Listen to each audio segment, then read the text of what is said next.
오늘 말씀의 제목은 성령이 이끄시는 교회입니다. 한번 저를 따라서 하시겠습니다. 성령이 이끄시는 교회. 교회론에 대한 말씀을 나누고 있습니다. 우리 성령이 이끄시는 교회. 우리 사도들 교회가 성령이 이끄시는 교회가 되기를 소망합니다. 여러분, 성령이 이끄신다라는 것 얼마나 참 놀라운 일이겠습니까? 저는 우리 사도들 교회가 10주년을 맞이하면서 오늘까지 교회가 세워져 온 모든 과정 속에서 정말 성령께서 이끄셨다, 그런 믿음이 있습니다. 성령이 세워주셨고 성령께서 감동을 주셨고, 그래서 오늘까지 성령께서 이끌어 주셔서 우리 교회가 든든히 설 수 있지 않았나, 그런 생각이 들면서 지금까지도 성령이 이끌어 주셨고 또 앞으로도 성령께서 이끌어 주시기를 소망하고 또 그렇게 될 줄로 믿습니다. 여러분들도 그런 믿음을 가지고 우리 사도들 교회는 사람이 이끄는 교회가 아니라 성령이 이끄는 교회가 될 수 있도록 기도해 주시기를 바랍니다. 그것이 가장 건강한 교회, 가장 능력 있는 교회입니다. 왜냐하면 성령이 이끌어 주신다면 얼마나 대단한 일이겠습니까? 성령님께서 앞에서 쫙 이끌어 주시고 우리는 그대로 따라가면 되지 않겠습니까? 그런 점에서 성령이 이끄시는 교회가 참 중요하다, 그렇게 생각을 합니다. 사도행전 읽어보면은 수많은 교회들이 등장합니다. 그런데 그 중에서도 예루살렘 교회와 안디옥 교회가 초대 교회를 주도하고 있는 것을 볼 수 있습니다.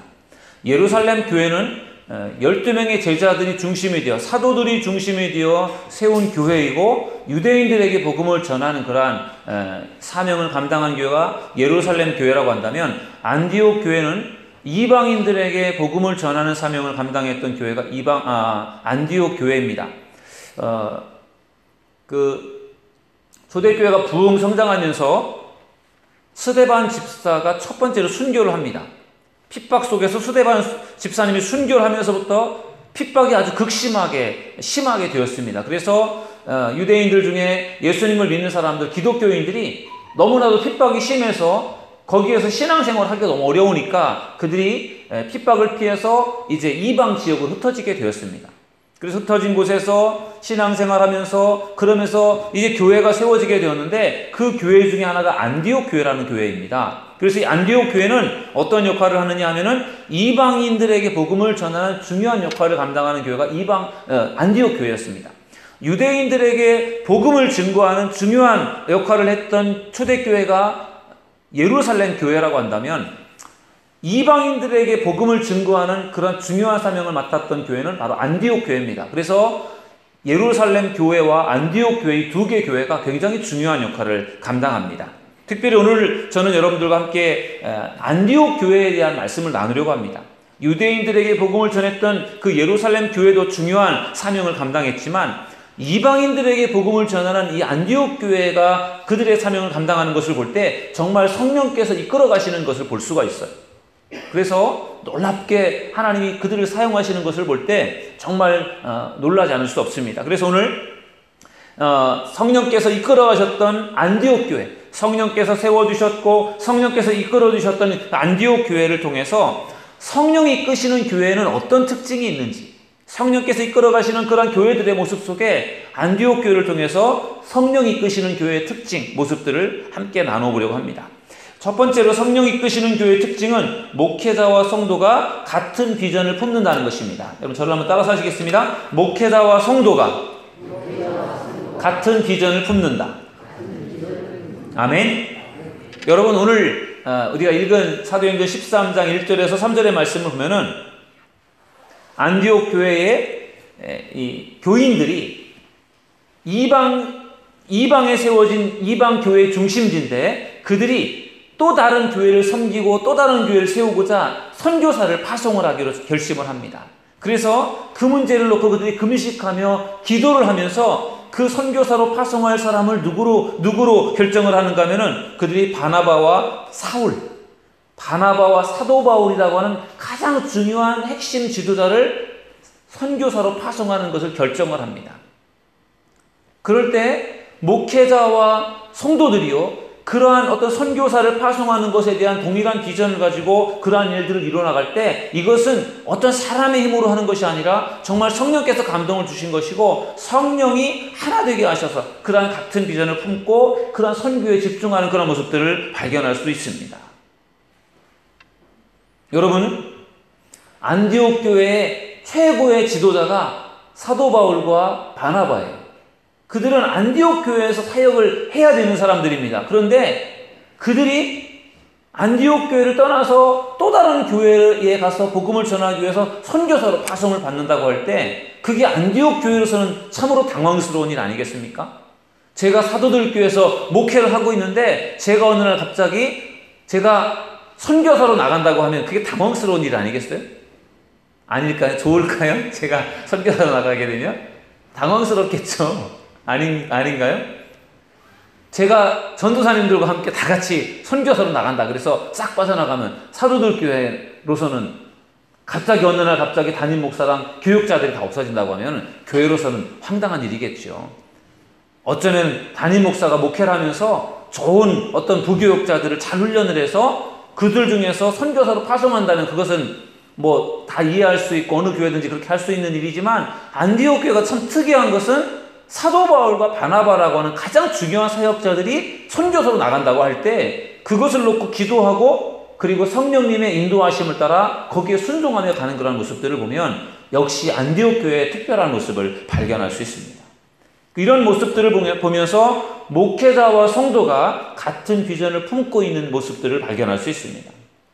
여러분, 성령이 하시는 역할, 오늘 제가 본문을 읽진 않았는데 13장 1절에서 3절 말씀 가운데 보면은 이 선교사를 파송하는 문제를 놓고 그들이 기도합니다. 금식하며 기도할 때 성령이 이르시되 내가 불러 시키는 일을 위하여 바나바와 사울을 따로 세우라 하시니 이에 금식하며 기도하고 두 사람에게 안수하여 보냅니다. 선교사를 파송하는 문제를 놓고 기도하면서 준비할 때 성령께서 뭐라고 말씀하셨는가 하면은 사도 바울과 바나바를 파송하라는 거예요. 그래서 그것을 받아들이기가 너무 어려워서 또 금식하면서 기도하면서 그러면서 그들이 거기에 순종했다. 그렇게 오늘 말씀하고 있습니다. 여러분, 안디옥 교회는 바나바와 사울을 선교사로 세워 파송하는 일에 있어서 목회자와 성도가 온전히 하나가 되어 그 일들을 진행할 수가 있었던 것입니다. 여러분, 성령께서 하시는 일 중에 하나가 하나 되게 하는 것임을 여러분 믿으시기 바랍니다. 마귀가 하는 일은 분리시키는 일이에요. 하나가 되지 못하도록 하는 것이 마귀가 하는 일이라면 성령께서 하시는 일은 하나 되게 하는 것임을 여러분 믿으시기 바랍니다. 그래서 성령이 이끄시는 교회의 특징은 목회자와 성도가 하나가 된다는 거예요. 목회자와 성도가 같은 비전을 품는 그것이 바로 성령이 이끄시는 교회의 특징입니다. 목회자와 성도가 하나 되지 않고 목회자와 성도가 같은 비전을 품지 못한다고 하면 그 교회는 성령이 이끄시는 교회가 되게 어렵습니다. 왜냐하면 성령이 이끄시는 교회는 하나 되는 교회가 그 특징이 있거든요. 우리 사도들 교회는 정말 목회자와 성도들이 같은 비전을 품고 교회를 세워가는 교회가 될 수 있기를 주의 이름으로 축원합니다. 아멘. 그래야 성령이 역사하시고 성령이 이끌어 가실 수 있습니다. 성령이 아무리 이끌어 가시려고 해도 우리가 하나 되지 못하면 성령의 역사는 더 이상 나타나지 않습니다.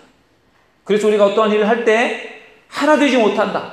목회자와 성도들이 하나 되지 못하고 교회가 하나 되지 못한다고 할 때 그것은요, 성령의 역사가 아니에요.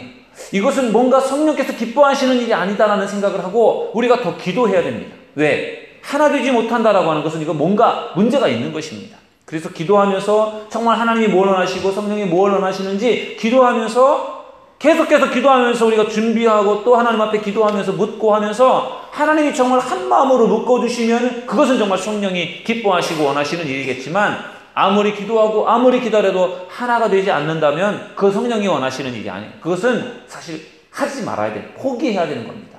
왜? 성령이 하시는 일이라면 하나 될 수밖에 없습니다. 우리 교회가 정말 성령이 역사하시고 성령이 이끌어주시는 가운데 하나 되는 역사가 있게 되기를 주의 이름으로 축원합니다. 하나가 되어져야 교회가 부흥될 수 있고 하나가 되어져야 성령의 역사가 나타날 수 있습니다. 성령이 이끄는 교회의 특징, 목회자와 성도가 하나가 되고 같은 비전을 품는다는 것입니다. 바라기는 우리 사도들 교회가 목회자와 성도들이 같은 비전을 품고 하나가 되는 교회가 될 수 있기를 주의 이름으로 축원합니다. 두 번째, 성령이 이끄시는 교회의 특징은 영혼 구원에 최선을 다한다는 것입니다. 여러분 저를 따라서 하시겠습니다. 영혼 구원에 최선을 다한다. 여러분, 안디옥 교회가 세워진 지가 얼마 되지 않았습니다. 그런데 안디옥 교회가 세워진 지 얼마 안 됐는데 그 안디옥 교회가 어떠한 중요한 결정을 했는가? 선교사를 파송한다는 것입니다. 개척교회인데 자기들도 어려운데 그런데 선교의 비전을 품고 선교사를 파송하는 일을 하게 되었습니다. 안디옥 교회는 교회를 세워놓고 불신자들이 교회로 알아서 찾아오기를 기다리지 않았고 나가서 영혼을 구원하는 일에 최선을 다했던 교회가 바로 안디옥 교회였습니다. 그러면서 점점 교회가 부흥하게 됩니다. 많은 교회들은 교회가 부흥되면 교회 성전을 건축하고 교육관을 건축하고 또 본당을 넓히고 친교실을 넓히고 이렇게 부흥이 되면 점점점 교회를 더 크게 만들려고 합니다. 그런데 안디옥 교회를 보니까 교회가 부흥되면서 그들이 한 것은 교회를 크게 지은 것이 아니라 선교사를 파송하는 그러한 일에 그들이 집중하고 있는 것을 볼 수 있습니다. 더군다나 가장 중요한 그 안디옥 교회의 가장 중요한 핵심 사역자 사도 바울과 바나바를 선교사로 파송한다라고 하는 그런 결정을 내릴 때 물론 그것이 하나님이 그러한 마음을 주셨고 성령께서 하신 말씀이었지만 거기에 그들이 순종하여 하나가 된다라는 그것은 결코 쉬운 일이 아니라고 생각을 합니다. 영혼 구원에 최선을 다하는 그러한 안디옥 교회였기 때문에 바울과 바나바를 파송하는 그것이 최선의 방법인 것을 그들이 알았습니다. 안디옥 교회로서는 그것이 마이너스가 되는 일이고 어려운 일이지만 선교를 잘 하도록 하기 위해서는 바나바와 사도 바울이 안디옥 교회의 핵심인데 안디옥 교회를 세운 사람들인데 그들이 나갔을 때 또 그러한 어떤 선교를 하며 교회를 세우는 일에 그들보다 더 잘할 사람은 없겠지요. 그래서 그것에 비전을 가지고 우리 안디옥 교회로서는 좀 안타까운 일이고 어려운 일이겠지만 또 다른 새로운 교회를 세워나가는 일에 있어서 사도 바울과 바나바가 가장 그 일을 잘할 수 있다는 생각에 영혼 구원을 위해 그들을 기꺼이 파송을 했던 것입니다. 영혼 구원에 최선을 다했기 때문에 거기에 비전을 두었기 때문에 안디옥 교회가 바나바와 사도 바울을 파송할 수가 있었던 것입니다. 여러분, 우리가 영혼 구원에 힘쓰는 그러한 교회가 되기를 원한다면 우리가 성령의 충만함을 받아야 될 줄로 믿습니다. 사도행전 1장 8절에 보니까 오직 성령이 너희에게 임하시면 너희가 권능을 받고 예루살렘과 온 유대와 사마리아와 땅끝까지 이르러 내 증인이 되리라 말씀하셨습니다. 영혼 구원에 우리가 힘쓰고 싶지 않아도 성령의 충만함을 받게 되면 우리는 영혼 구원에 최선을 다하는 사람들이 될 수 있게 될 줄로 믿습니다.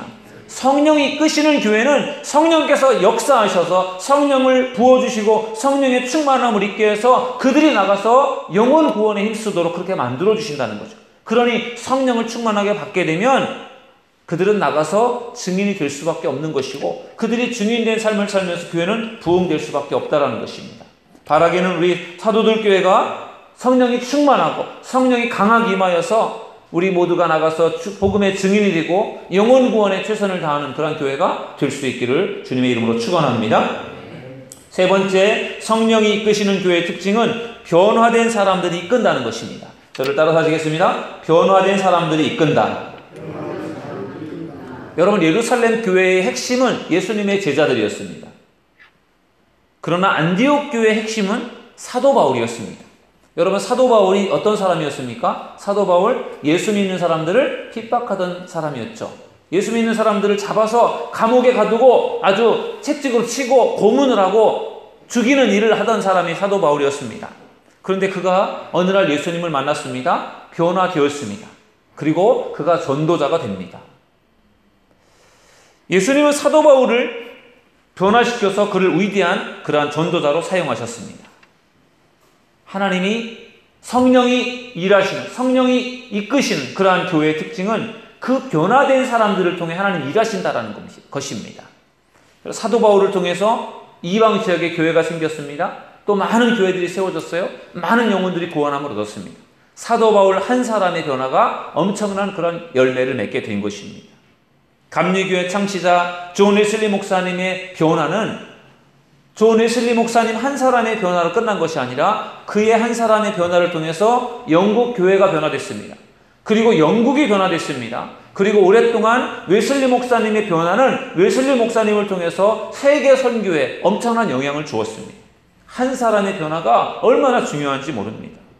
여러분, 성령이 이끄시는 교회는 변화된 한 사람 한 사람을 통해서 하나님이 역사하신다는 것입니다. 한 사람이 변화된다고 한들 그게 무슨 큰일이 일어나겠는가? 우리가 그렇게 생각할 수 있지만 그렇지 않습니다. 한 사람이 변화되면 놀라운 일들이 일어나게 됩니다. 여러분, 한 사람이 변화될 때 하나님께서 여러분들 변화된 여러분들을 통해서 놀라운 일을 이루신다는 것을 믿으시길 주의 이름으로 축원합니다. 우리 사도들 교회에서 정말 변화되는 사람들이 많이 세워질 수 있기를 간절히 축원합니다. 우리 교회에 새로운 우리 새가족들, 초신자들이 변화되는 역사들이 있기를 원합니다. 또 기존의 성도들도 더 변화되는 역사들이 일어날 수 있기를 주의 이름으로 축원합니다. 여러분, 교회를 처음 나온 초신자가 변화되는 것이 쉬울까요? 아니면 교회를 오랫동안 다녔던 기존 신자가 변화되는 것이 쉬울까요? 어떤 게 쉬울까요? 초신자요? 다 어렵습니다. 초신자도 기존 신자도 사실 변화되는 게 어려워요.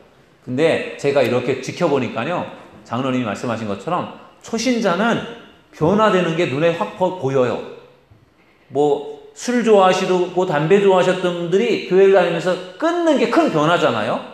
그런데 교회를 오랫동안 다닌 사람들은 변화되는 게 잘 안 보여요. 뭐가 변화되는지. 물론 사람이 변화되는 것이 참 쉽진 않은 일이지만 사실 교회를 처음 다닌 초신자분들이 사실 변화되는 속도는 빠른 것 같아요. 어느 정도 변화가 되면은 그 다음부터는 변화되는 것이 더 어려운 것 같습니다. 그래서 하나님이 계속해서 변화시키기를 원하시는데 그렇게 변화되어지는 사람들을 통해서 하나님이 일하시는 것 같아요. 기존 성도들이 교회를 다니면서 새가족들을 보면서요, 도전을 받을 때가 참 많아요. 기존 성도들이 참 열심히 일을 하고 헌신하셔서 그것에 도전을 받을 때도 있지만, 저도 목사지만 우리 교회 처음 나오신 분들, 초신자들이 교회를 처음 나오신 분들이 정말 신앙생활하면서 막 변화되는 모습들을 보면요, 참 도전이 됩니다. 부끄러울 때도 있어요. 너무 열심히 신앙생활하는 모습에 기존 성도들이 부끄러울 때가 있습니다. 여러분, 하나님은 그렇게 변화된 사람들을 통해서 일하신다는 것입니다. 여러분, 변화되어서 하나님 앞에 더 귀하게 쓰임받는 저와 여러분 모두가 될 수 있기를 주의 이름으로 축원합니다. 마지막으로 네 번째는 성령이 이끄시는 교회의 특징은 기사와 이적이 나타난다는 것입니다. 저를 따라서 하겠습니다. 기사와 이적이 나타난다. 당연하겠죠. 성령이 이끄시는데 아무 일이 일어나지 않는다면 그것이 이상한 겁니다. 성령이 이끄시는 교회는 기적이 일어나고 이적이 나타나고 능력이 나타나는 교회가 되는 것입니다. 구브로에서 바울과 바나바가 놀라운 기사와 이적을 경험하게 되었습니다. 바울과 바나바가 구브로의 섬 총독에게 복음을 전하는데 거짓 선지자 박수 무당이 총독이 예수님을 믿는 것을 방해를 합니다. 그러자 사도 바울이 성령이 충만해서 그를 주목하여 책망을 하니까 그가 소경이 눈이 멀어서 앞을 보지 못하게 되었고, 그 모습을 지켜본 이 총독이요, 바울을 통해서 바울이 전하는 예수님을 믿게 되었습니다. 바울이 행한 기적이었습니다. 그걸 통해서 총독이 예수를 믿게 되는 것입니다. 여러분, 사도행전을 보면은 성령이 이끄시는 사람들이 가는 곳곳에 놀라운 기적들이 나타나는 것을 볼 수 있습니다. 바울이 2차 전도 여행 중에 빌립보에서 귀신 들린 여종을 치유하는 역사를 행하였습니다. 귀신 들린 여종을 치유했는데 이 귀신 들린 여종은 귀신의 힘을 힘입어서 점을 치고 그 점을 쳐서 돈을 많이 벌었어요. 그러니까 이 여종의 주인에게 돈을 벌게 해준 거죠. 귀신에 들렸는데 그 귀신의 도움으로 점을 쳐서 돈을 벌어줬는데, 사도 바울이 어느 날 그에게 가서 그의 귀신을 쫓아내서 그 종을 치료해 주었습니다. 그런데 그 귀신 들린 그 종의 주인이 자기의 돈벌이를 끊어버렸다고 해서 귀신 들린 그 종을 치료해 준 것에 고마워하는 것이 아니라 자기의 돈벌이를 끊었다고 바울을 고소합니다. 그래서 바울과 실라가 2차 전도여행을 하다가 감옥에 갇히게 됩니다. 그때 바울과 바나바가 감옥 속에서 무엇을 했죠? 그곳에서 막 찬송을 불렀어요. 우리가 억울합니다. 우리가 잘못한 것도 없는데 우리가 왜 여기에 있어야 됩니까? 그것을 따진 것이 아니라 감옥 속에서 하나님을 찬송했어요. 그때 무슨 일이 일어났죠? 지진이 일어나면서 그들의 손과 발을 채웠던 그 어떤 뭐랄까요?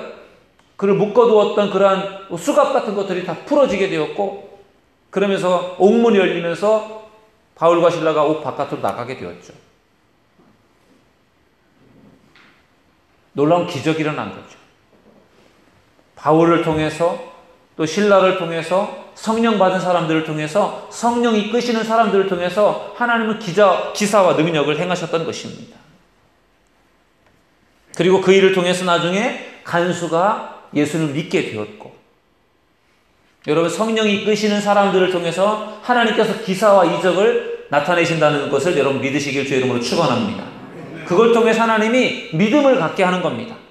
성령이 이끄시는 사람들을 통해서 기적과 능력이 나타나게 하시고, 그걸 통해서 하나님이 살아계시구나, 그런 것들을 사람들로 하여금 알게 하셔서 그들이 하나님을 믿게 하는 것, 그것이 하나님이 성령의 이끌림을 받는 사람들을 통해 하시는 일들이고, 성령이 이끄시는 교회를 통해서 하시는 일입니다. 여러분, 어떻게 하면 우리 교회에서 기적과 이적이 나타날 수 있을까요? 우리가 열심을 다해 믿음으로 기도할 때 하나님께서 우리에게 능력과 역사와 기적을 일으켜 주실 줄로 믿습니다. 우리가 성령의 충만함을 받을 때 성령의 충만함을 통해서 하나님이 능력을 주셔서 우리 교회 가운데 기적과 능력의 역사들이 나타나게 될 줄로 믿습니다. 저는 우리 사도들 교회가 정말 기적을 행하고 능력을 행하는 교회가 될 수 있기를 주의 이름으로 축원합니다. 우리 교회에서 아픈 병자들, 환자들이 이곳에서 치유받는 역사들이 나타날 수 있기를 주의 이름으로 축원합니다. 그럴 때 하나님께서 우리 교회를 더 귀하게 사용하실 줄로 믿습니다. 우리가 성령의 충만함을 받고 성령이 끌어가는 그런 교회로서 우리 교회가 세워진다면 얼마든지 그런 역사들이 나타나게 될 줄로 믿습니다. 오늘 성령이 이끄시는 교회의 특징을 안디옥 교회를 중심으로 해서 함께 나누었습니다. 성령이 이끄시는 교회의 특징은 목회자와 성도가 같은 비전을 품는다는 것입니다. 그리고 영혼 구원에 최선을 다한다는 것이고, 변화된 사람들이 교회를 이끌어가면서 또 다른 변화를 만들어낸다는 것이고, 그리고 기사와 이적, 능력이 나타나는 교회가 바로 성령이 이끄시는 교회의 특징이라는 것입니다. 저는 우리 사도들 교회가 정말 성령 충만한 교회, 열심히 기도하는 교회, 말씀의 능력이 있는 교회가 되어서 우리 교회가 정말 사람이 이끌어가는 교회가 아니라 성령께서 앞에서 이끌어가시는 교회, 그런 교회가 될 수 있기를 주의 이름으로 축원합니다. 성령이 앞에서 쫙 이끌어주시고 우리는 그냥 순종하는 마음으로 따라가면 그것이 가장 아름다운 교회가 되는 것입니다. 사람의 힘과 사람의 지식과 사람의 능력으로가 아니라 성령이 이끌어가시는 교회, 그것처럼 좋은 교회가 어디 있겠습니까? 우리 사도들 교회가 바로 그런 교회, 성령 충만해서 성령이 이끌어가시는 교회가 될 수 있기를 주님의 이름으로 축원합니다. 오늘 우리가 이 밤에 기도하면서 하나님, 우리 사도들 교회 성령 충만한 교회가 되게 하시고 성령이 이끌어 주셔서 우리 교회가 정말 하나님이 원하시는 그러한 방향으로 성령님의 인도함을 받는 교회가 될 수 있도록 우리가 기도하시고 그런 교회를 만들어갈 수 있는 저와 여러분 모두가 될 수 있기를 주님의 이름으로 축원합니다. 우리 기도하겠습니다.